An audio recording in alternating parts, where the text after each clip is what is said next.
Get started. You can watch live on Facebook and on YouTube. Nigeria Info 99.3 on those two platforms, Facebook and YouTube. Nigeria Info 99.3. We're going to start with the Punch, page 2 of the Punch. 73 Zamfara students abduction. ASCF fumes as governor tells residents to fight back. The governor doesn't need to tell anybody to fight back. You'll have to fight back or you flee for your life. You know, these public officers who keep telling people you don't need to tell anybody to either fight back or flee for his life, as it is. That's a given. But what we're beginning to see, to be honest with you, is that the government continually exhibits a character of not having the capacity to deal with the problem that we have. This has been a carefully crafted sentence. I'm proud of it. You know, they're showing that the signs are that, you know, the government might not have the capacity to contain what we have.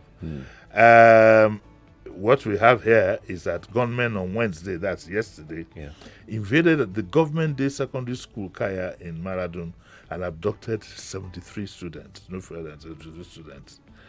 And as at the time the gunmen were attacking the Kaya school, the state governor, Bello Matawale, was attending a prayer session organized by his administration. I mean, if it has come to that, I'm not saying people shouldn't pray, don't get me wrong. But I would have preferred if somebody told me he was in a strategic meeting and trying to get something done.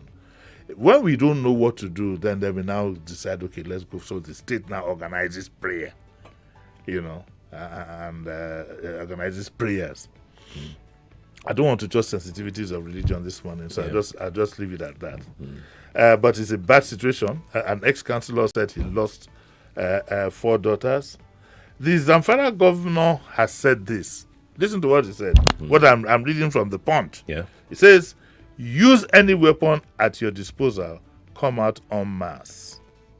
He says that at the prayer session in Gusau, the state capital, the Zamfara governor called on the people of the state to wake up and defend themselves against attacks by bandits. Again, I would call that an abdication of authority. That's right. Of authority.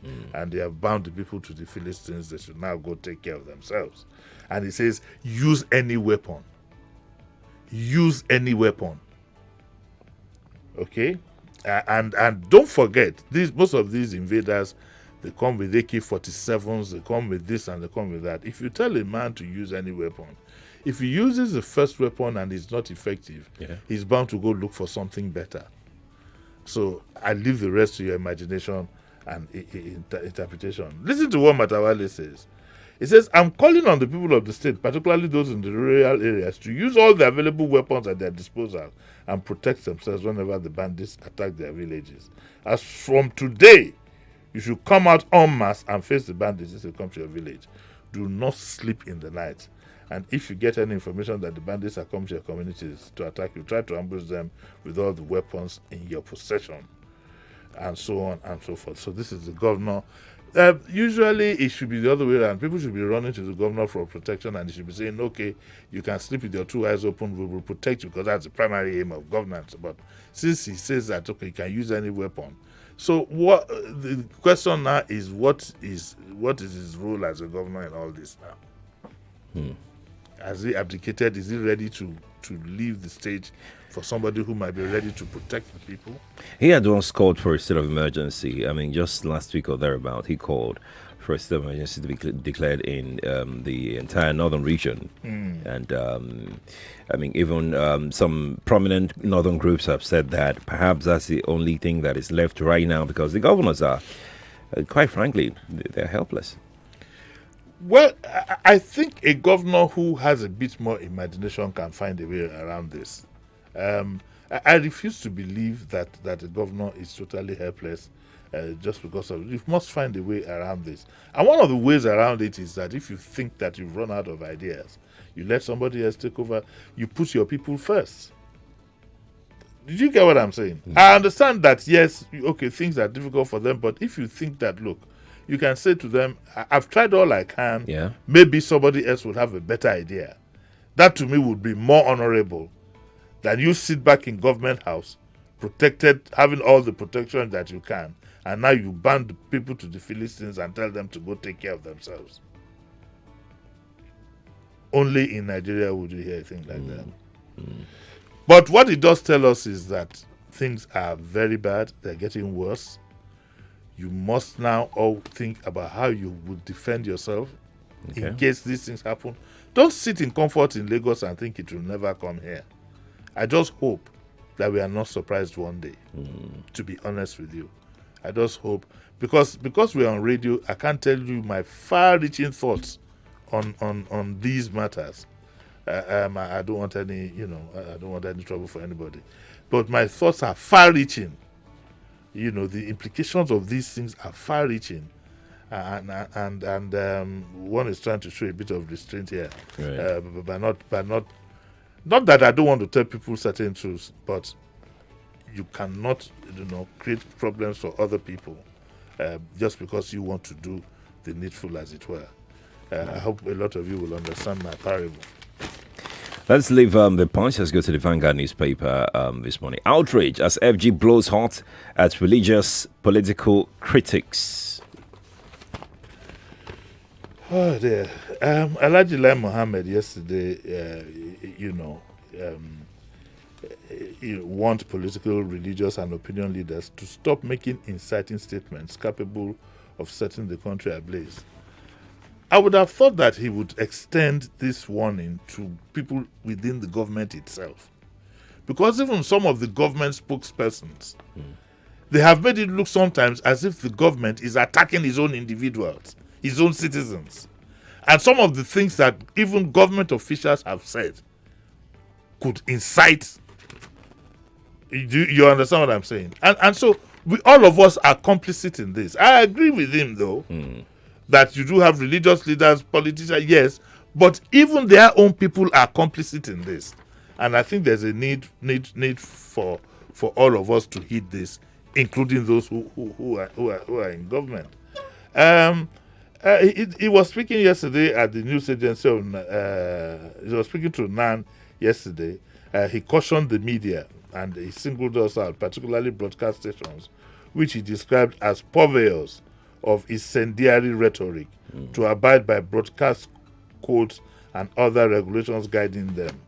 I feel particularly, I don't feel comfortable being described as a purveyor of incendiary rhetoric.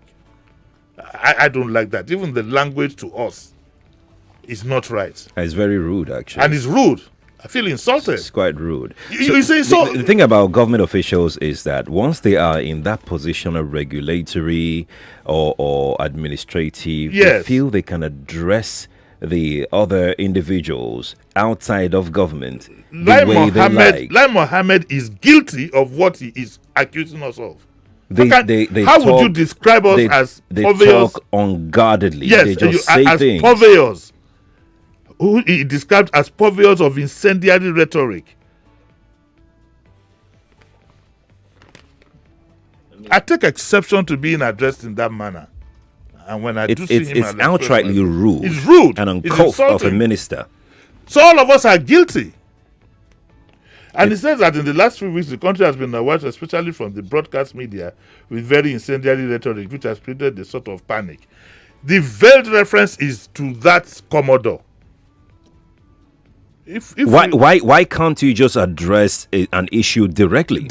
Why hasn't the government reacted straight up to what the Commodore said on Channels Television? That's where it's all going. The man made a statement, and he was virtually ready to, and he's been invited. He was invited. He has appeared. He has left. So we can say that this is incendiary coming from political, religious leaders and opinion molders, and we should have I would now then add some government officials. And he says this is because the rhetoric is pitting one ethnic group and religion against the other, overheating the polity. And he says a serious counsel to stakeholders is that they should understand and remember that leadership comes with a lot of responsibilities. Leadership comes with a lot of responsibilities. It doesn't say all leadership comes with a lot of, and he says, tone down the hateful rhetoric because they are harmful for the country.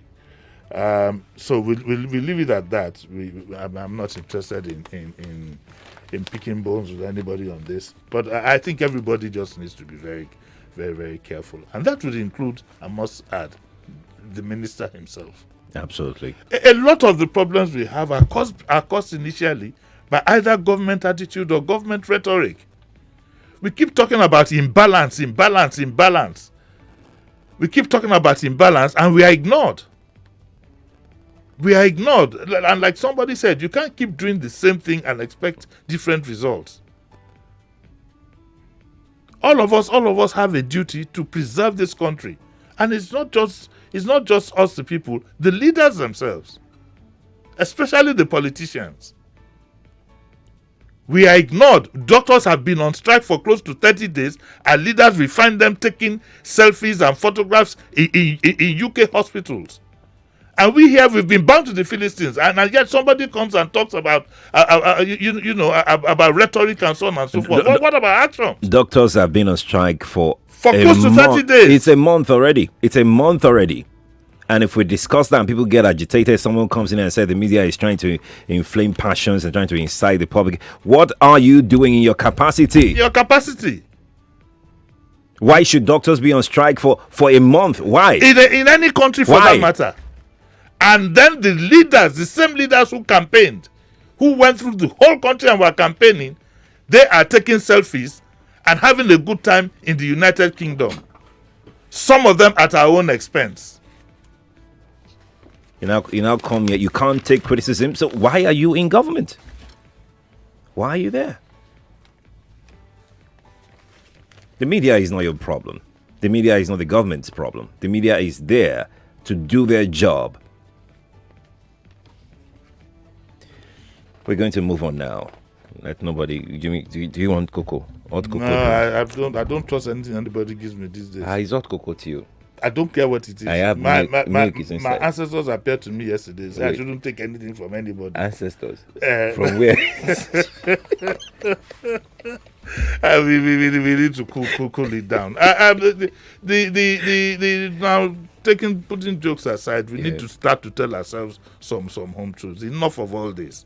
Enough of this bullying. We know where the fault lies. We don't address it. How should I feel as a citizen in my own country? I don't have access to health care. And my own leaders are clinking glasses, taking selfies in London hospitals, visiting each other. People are dying. Children are being picked up from schools. Inside the bush, trekking for days. Starved. Some of them killed. And the media is your problem. It's not my problem. Are you talking to me? No. Oh, okay. No. It's not my problem. Let's go on. Let's move on. Let's pick up the Vanguard, page 22. Conflicting court orders, sanctioned judges, lawyers involved. Agbakoba, Quakers, Candid Johnson, Erugo, Fashano Aliyu, others. I like this story. Yeah. That's the third arm of government. See what we have. Now, a lot of the lawyers are out here, and this makes very interesting reading. I congratulate Innocent Anaba and Onozure Denia of Vanguard for doing a 2-page spread, on opinions on this, because some of the opinions are varied. Let me read here. Agbakoba says that, his SAN, he says that the NJC must take urgent steps to stop this malpractice. And he says this recurring trend of absolutely ridiculous conflict. I hope all of you know what we are talking about. Okay, fine. Conflict in rulings and judgments of courts of coordinate jurisdiction tarnishes the image of the judiciary. The strongest possible measure and sanctions must be applied to any judicial officer, and it goes on. He says, in one of the cases, I have difficulty in understanding how a judge sitting in Jigawa State will presume to have jurisdiction in respect of election matters arising from Anambra State politics. Quakers, Norrisan Quakers, SCN, says that he talks about the intervention of the CJ, who invited the CJs of some of the other states to a meeting, and says the intervention of the CJ, though commendable, but unnecessary when reviewed and examined against the existing directive of the National Judicial Council, the constitutional body responsible for the exercise of disciplinary powers over judicial officers, and setting down and being responsible for policy issues and justice administration in micro and macro terms. Candid Johnson, my good friend Yemi Candid Johnson, SAN, in this response says that this is not a new phenomenon. The intervention of the CJN is not at all timely, and I fear that it may merely be a photo opportunity. It says this type of judicial confusion points to corruption and incompetence, and the fact that it is rife suggests that wide sections of the judiciary are willing to suborn their office for private profit. My other good friend here, Babatunde Fashanu, I haven't seen him for years. I went to school with this gentleman, Fashanu. SAN, he says, is of the view that while one does not support such conflicting orders in such circumstances, are the judges not entitled to make their respective orders based on what was put before them? This is the argument that I said is slightly varied from others. It says, if there is an abuse of process, there are provisions to deal with that. But that a chief judge of a state summoning a judge to his jurisdiction over an order, ruling or judgment he made in this court would be illegal, if not horrific. But for a CJN to do that to chief judges over their judge's order is a big deep south in the nation's search for a just and fair judicial system. Erugo, SAN, says his professor says the conflicting orders by courts of coordinate jurisdiction are embarrassing to the judiciary in particular and the legal profession generally. Aliu SAN says even the Supreme Court have split decisions, so the trend cannot stop, especially where the court has jurisdiction, because they are all courts of coordinate jurisdiction. So what it means is that if I have a case, I can try go shopping in all the 36 states because of that's the kind of confusion. Again, I think it's because largely our court system is not digitized. Because maybe some judges, I'm not saying that's a true situation, but maybe judges don't already know that a case has been decided on. No, but it would be no. I think they would, because they of would course, know, Abby. Yes, because the defendant, of course, would like to cite that hey, my lord, we already have another place. Yeah. I think it's look. This is the way I look. I'm not a lawyer. Let me quickly add that. But I think the practice of the law is predicated on the fact that all parties will be honorable and mature in applying the law. The law cannot. There's a limit to which you can split hairs down the line. Yeah. There's an expected level of maturity. I mean, Nigeria is 60 years plus. We never knew of things like this until maybe 10, 15 years ago in political cases, really. Right, That's where the indiscipline starts. And we cannot run away from the fact that it might not be illegal, but it smells a lot of corruption. Why would I have a case in Lagos now? I have a case in Lagos. And because I'm not happy with the ruling I've gotten, rather than go to the appeal court, I'll now go to Jigawa State to go and get another judgment. I call it handbag shopping for this. And that's what we are going to discuss on Saturday. Oh, fantastic. Fantastic. At 8 o'clock. My main guest then will be GT Ogunye. Okay, fantastic. A lawyer that I respect so much. Let's go to page 8 of Vanguard newspaper. Why I sacked power, Agric ministers, Buhari. If I told you why I'm laughing, you throw me out of this studio, I'm telling you. But I won't say anything. I won't ask. No, please don't ask. But okay, so after 4 years and another 2 years, this is the first time, I think, I'd like to be corrected, that we are actually sacking ministers. The others left due to certain circumstances. And so the president, in his wisdom, has sacked the power and Agric ministers. And this rather says, more will follow. Now, instead of 2 years to the end of an 8-year tenure, and you say more will follow, why don't you? In the first instance, I wonder why he didn't change his cabinet for a second term. But even if you know more will follow, why don't you just reshuffle the cabinet now, once and for all? Yeah. I expect the president would have done his homework to say, look, for the last stretch, I need to reshuffle my cabinet. Those who have political ambitions can exit, and then those who I believe I'd like to remove, can also go and juggle everything. Yeah. I wonder why that is not being done, and we are going to be seeing these kind of things piecemeal. What it does is that it builds undue tension. It takes the mind of the ministers off the ball. We end up suffering for it. And so I'd like the president to, please, in another month, be over and done with either sacking or reappointing. Who is leaving. Yes, let us see some planned action rather than something that is piecemeal. The surprise that I have is that in this list, I'm surprised that the Minister of Labour is not there. But if for anything at all, for allowing a strike of the doctors to have gotten this far, the man should be removed. Or at the very least, he should be posted to another ministry. I don't like excuses. Someone is going to come up with all kinds of excuses. I don't like excuses. I want the job done. I don't want my people suffering and dying just because my labor minister cannot find a solution to the dispute. And in any case, I hope the president himself has stepped into this. It will be very sad if he hasn't. It will be very sad. Stepped into finding a resolution to the doctor strike. A month. The impression that the president had given us. My word. The impression that the president has given us, the impression is what I'm saying, I'm choosing my words carefully, is that the impression we get is he really couldn't be bothered about certain things.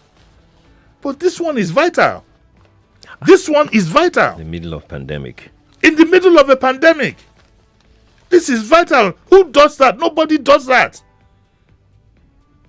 Nigeria is almost becoming a shame to be a Nigerian. How do you stand up? We had somebody yesterday, he was nominated to the World Health Organization. That's right. How does he stand up with pride at the meetings to tell them that, and somebody just asked him casually, oh, you're from Nigeria? Say, yes, welcome, Professor. Yes. By the way, your resident doctors have been on strike for about 30 days in a pandemic. What do you want the man to do? You see. What would you want him to say? You see. We are working on it. I don't know. I think you need to smile this morning. I think retirement is virtually staring me. We're done this morning. Let's just go. We're done. Let's just go. Let's be going. What's coming out Thursday? At 9. We are going to do the. We are going to. Sorry. We are going to do. There's this new movie that's in. It's a sequel to The King of Boys. So I'm getting 2-3 people together. Fantastic. I'll be here. I've not seen the movie though, but I should get on Netflix to see it today. It is these are. I'll see it today. These are the little things that still give me pride as a Nigerian. I'm telling you. If I were to go by the way this country is being run, I'll be ashamed to be a Nigerian. I'd be ashamed to be a Nigerian. I don't know what kind of leaders we have. Your doctors have been on strike. Your people, even when the doctors were working, they couldn't cope. You know. And day in, day out. Why hasn't the Executive Council itself had a meeting with the doctors? Why hasn't the president locked the doctors up in a room and say, none of us are leaving this place until we get a resolution on the matter? This is a state of emergency. It is. I beg, Sheriff.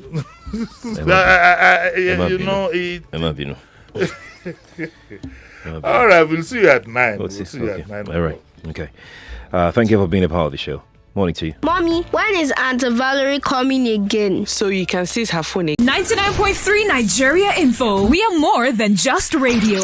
Subscribe to our YouTube channel at Nigeria Info FM. Check us out on Facebook at Nigeria Info 99.3. Follow us on Twitter at Nigeria Info FM and on Instagram at Nigeria Info FM Lagos for live updates as it happens. 99.3 Nigeria Info. Let's talk.